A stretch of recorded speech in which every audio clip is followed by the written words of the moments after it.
Beberapa ingatan tidak pernah benar-benar hilang. Ia hanya bersembunyi, menunggu malam yang cukup sunyi untuk kembali menyapa. Selamat datang di channel Deadlist 73 bersama saya Dela Fitria. Malam ini kita akan mendengarkan kisah nyata dari seorang wanita bernama Ratu.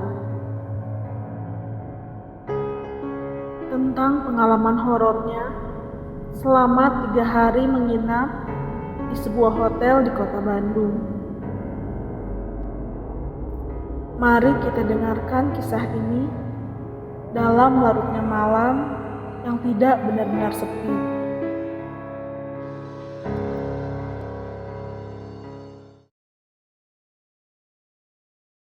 Namaku Ratu Ayuning Tias.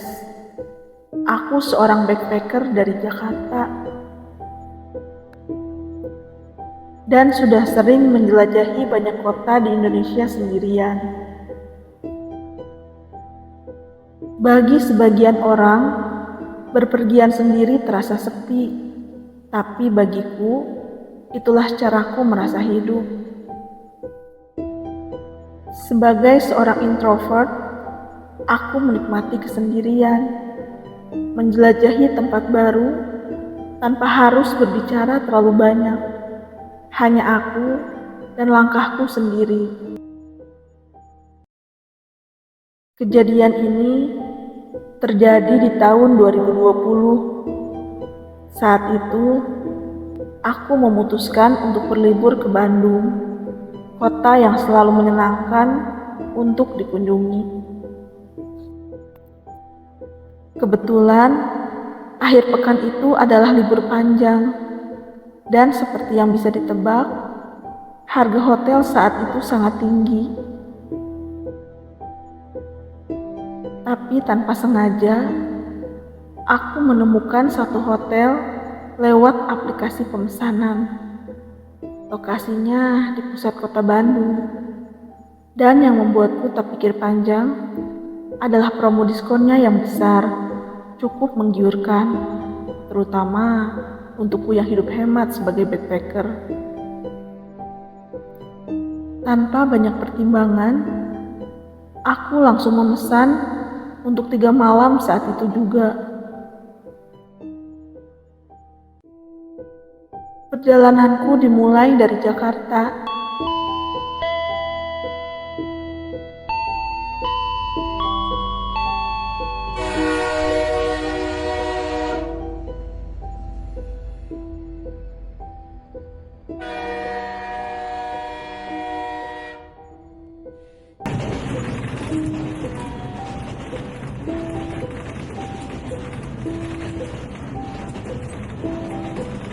Dengan kereta menuju stasiun Kiara Condong, Bandung.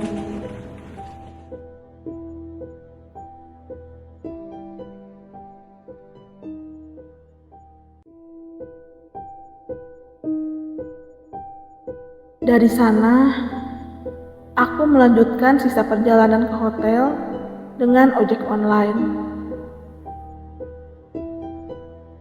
Dari luar, hotel ini tampak biasa saja. Tidak menyeramkan, tidak mewah, tapi lokasinya strategis. Aku bahkan sempat merasa beruntung karena mendapatkan tempat ini dengan harga murah.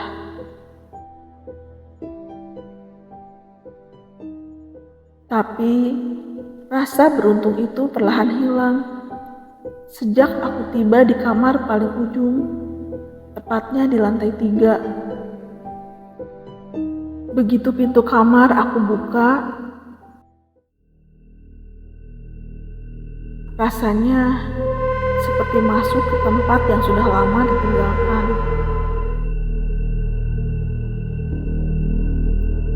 Lampunya temaram, udara di dalam terasa pengap dan lembab.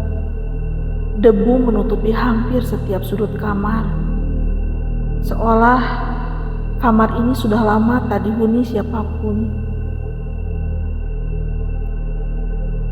Aku langsung menghubungi resepsionis, meminta kamar ini untuk dibersihkan sebelum kutempati. Tapi mereka bilang petugas kebersihan sedang membersihkan kamar lain dan tidak bisa segera datang. Aku sempat meminta pindah kamar, tapi semua kamar katanya sudah penuh. Karena sudah lelah, aku akhirnya tetap menempati kamar itu. Mungkin untuk harga semurah ini, aku tak bisa berharap terlalu banyak. Setidaknya cukup untuk merebahkan badan dan menutup mata sejenak. Aku tertidur cukup cepat sore itu. Tapi sekitar jam 9 malam, aku terbangun karena ada suara dari arah kamar mandi.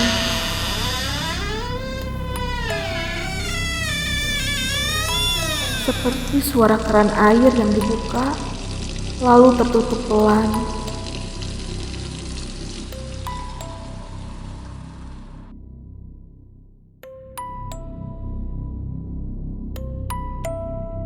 Aku bangun dan berjalan ke kamar mandi, tapi semuanya tampak normal. Keran tertutup, tidak ada air yang menetes. Aku pikir mungkin itu suara dari kamar sebelah, tapi sejak tadi tidak ada tanda-tanda kehidupan dari kamar lain. Tak terdengar suara orang berbicara. Tak ada langkah kaki di lorong. Sunyi.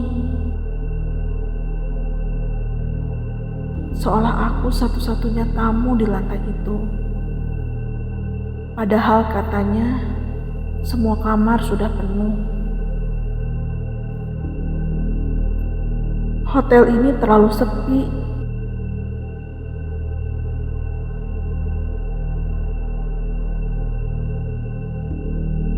Dan sejujurnya, sunyi yang seperti ini bukan sunyi yang menenangkan.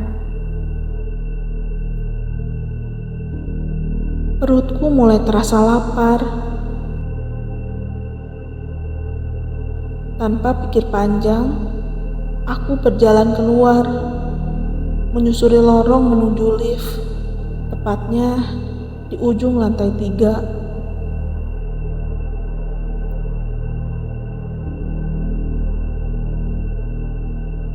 Tapi langkahku terhenti, tepat sebelum aku masuk ke dalam lift. Mataku menangkap sosok seseorang di ujung lorong.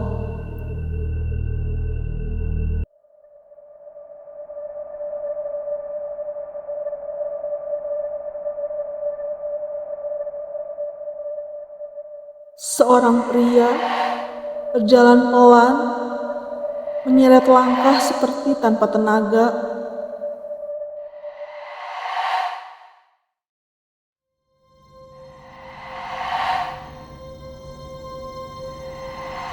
Tubuhnya kurus, pakaiannya kusam, dan gerakannya anehnya terasa asing.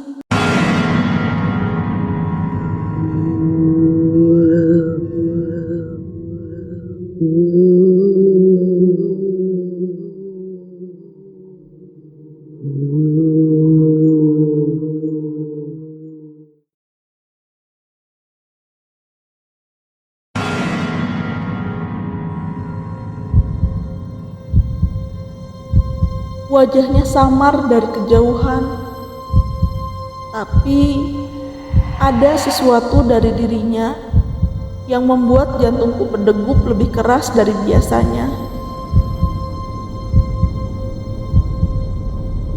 Pria itu terus melangkah, lurus ke arah barisan kamar. Gerakannya lambat, seolah tahu kemana harus berhenti. Dan saat aku memperhatikannya lebih seksama, Ia berdiri diam, tepat di depan pintu kamarku. Lalu, tanpa membuka pintu, tanpa suara, ia masuk begitu saja, seolah-olah pintuku terbuka dengan sendirinya.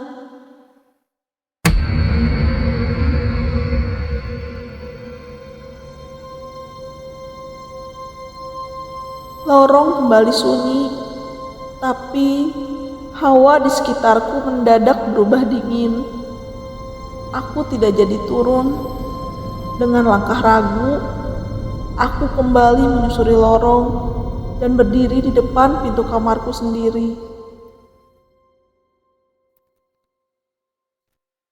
Pintunya masih terkunci seperti biasa, tapi saat aku membukanya dan melangkah masuk, aku tahu ada sesuatu yang berbeda.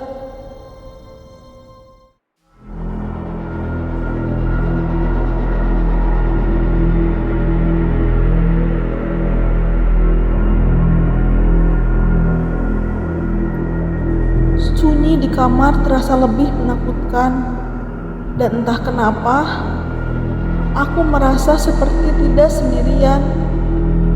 Seperti ada sesuatu yang sudah lebih dulu menungguku di dalam.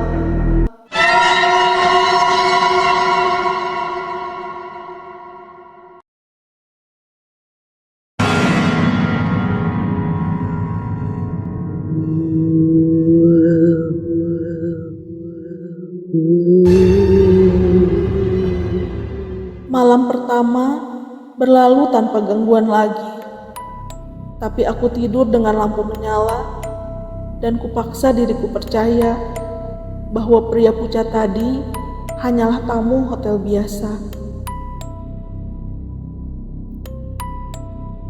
Esok harinya, aku keluar menjelajahi kota, mencoba mengabaikan kejadian semalam. Tapi, sesampainya kembali ke hotel sore hari, perasaan itu datang lagi.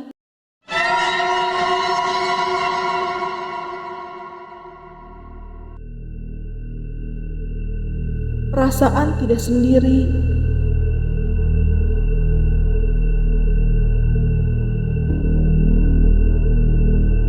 Padahal lorong masih sunyi. Kamar-kamar lain masih seperti kosong, tidak ada suara apapun, dan malam kedua pun tiba.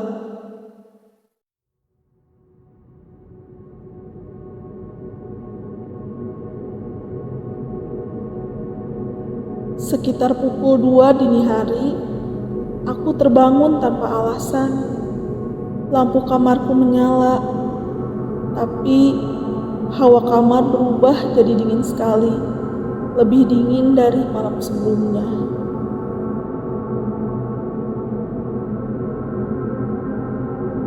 Aku duduk di ranjang, mencoba untuk kembali tidur. Sampai aku mendengar suara dari kamar sebelah.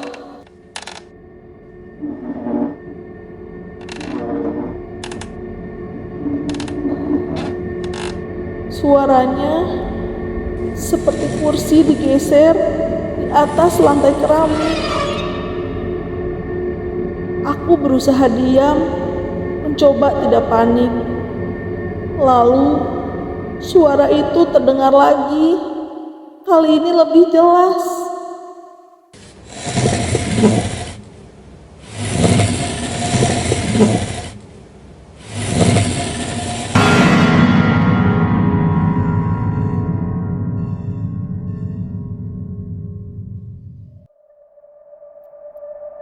Tidak lama kemudian, terdengar suara seorang pria yang sedang batuk.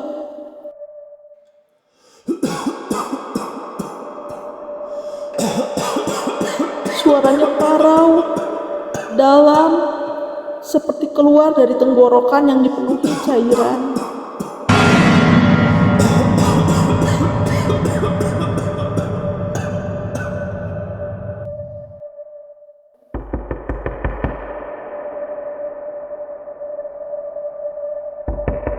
Teriakan keras dari dinding kamar sebelah terdengar tiba-tiba. Aku tetap diam di atas kasur, seolah tubuhku kehilangan kendali. Beberapa saat kemudian, suara itu menghilang, tapi tak lama setelahnya, dari arah kamar mandi, terdengar suara rintihan.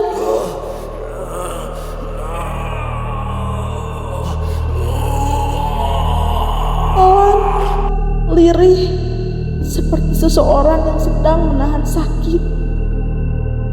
Dengan tubuh gemetar, aku melangkah ke kamar mandi.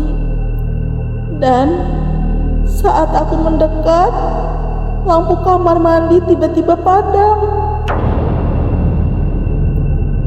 Gelap, hanya tersisa cahaya redup dari luar kamar.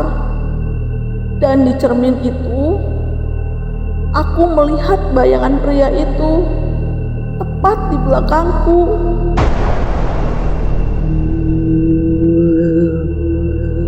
Wajahnya samar, tubuhnya kurus. Lalu, aku membalikan badan, tapi yang kutemukan hanyalah keheningan. Aku merasa bahwa aku sedang diawasi.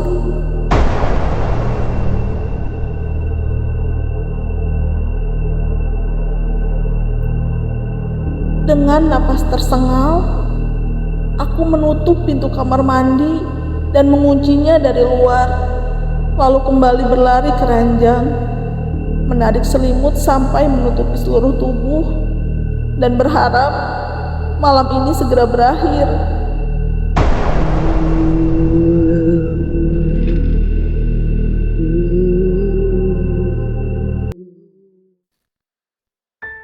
Pagi hari ketiga, saat sarapan, aku melihat seorang petugas resepsionis yang berbeda dari malam sebelumnya. Entah mengapa, kehadirannya terasa lebih mudah untuk didekati. Ada satu pertanyaan yang sejak semalam terus menggangguku, tentang kamar yang kutempati dan tentang sosok pria yang kulihat masuk ke dalamnya. Dengan ragu, aku akhirnya bertanya, apakah kamar paling ujung di lantai 3, tempatku menginap, sebelumnya sempat digunakan? Petugas itu terdiam sejenak. Sorot matanya berubah. Ada jeda panjang, seolah menimbang sesuatu. Lalu ia menggeleng pelan. Katanya, kamar itu sudah lama tidak digunakan. Sudah cukup lama dibiarkan kosong.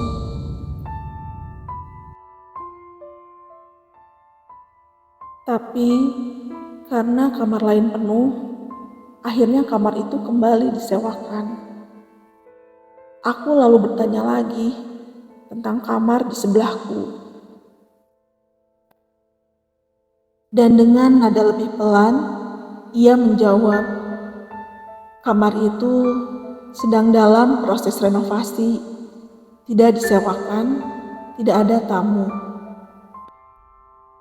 Hatiku mulai tidak tenang, tapi aku tetap memberanikan diri bertanya sekali lagi tentang pria yang kulihat malam itu.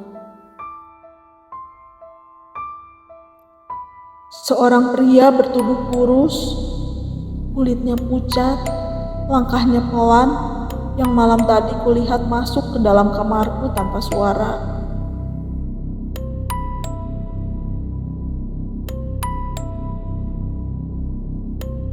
Petugas itu menatapku cukup lama sebelum akhirnya berkata pelan bahwa tidak ada tamu dengan ciri-ciri seperti itu.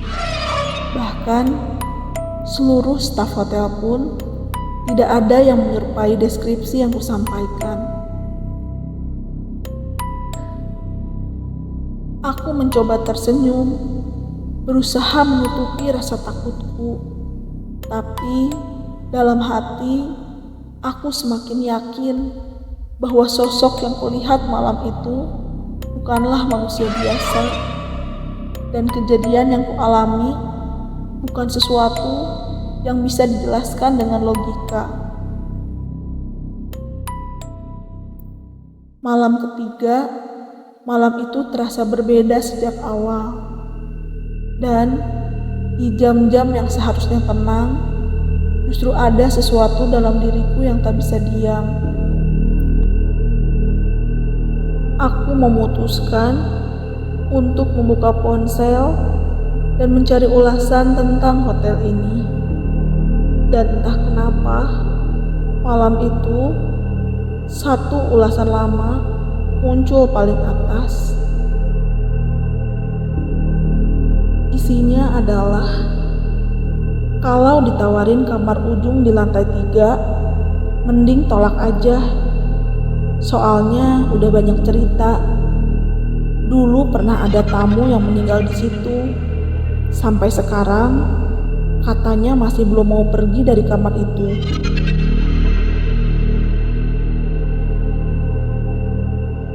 Tubuhku langsung lemas. Aku gemetar sambil mengemasi barang-barangku. Dengan cepat, aku memutuskan untuk check out malam itu juga. Tapi baru saja aku menggendong ransel mendekati pintu kamar, terdengar ketukan dari arah luar.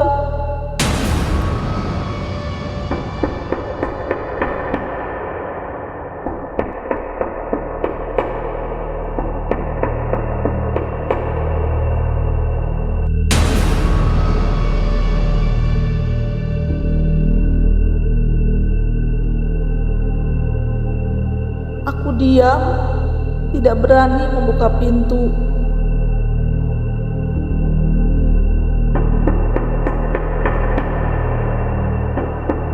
Suara ketukannya terus terdengar, pelan tapi sangat menakutkan. Aku mundur perlahan, lalu tanpa pikir panjang, aku naik kembali ke atas ranjang, menarik selimut hingga menutupi seluruh tubuhku.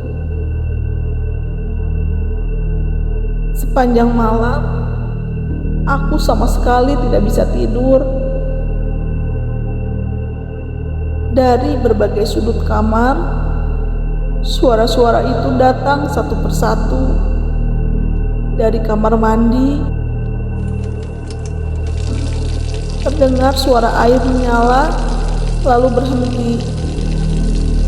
Dari dalam lemari, terdengar suara gesekan seperti seseorang menggaruk-garuk kayu dari dalam.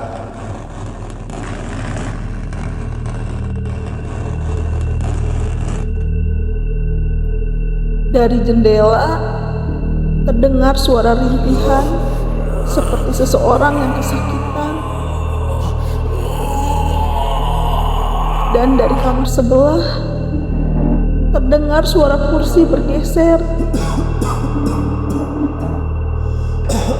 Disusul suara napas berat dan batuk basah yang terdengar sangat dekat.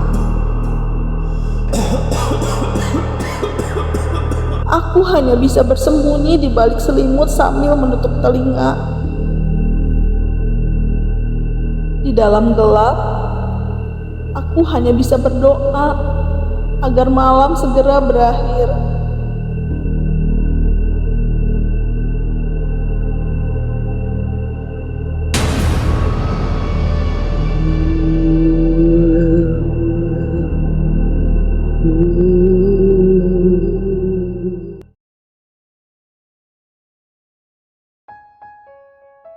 Pagi harinya, tanpa banyak bicara, aku langsung keluar dari hotel. Aku tidak menoleh ke belakang, tidak melihat ke arah lorong, dan tidak peduli dengan wajah siapapun yang kutemui di lobi hotel. Sudah lama aku menyimpan cerita ini sendirian, bukan karena lupa, tapi karena takut untuk mengingatnya. Dan malam ini, untuk pertama kalinya, Aku memberanikan diri untuk menceritakan semuanya.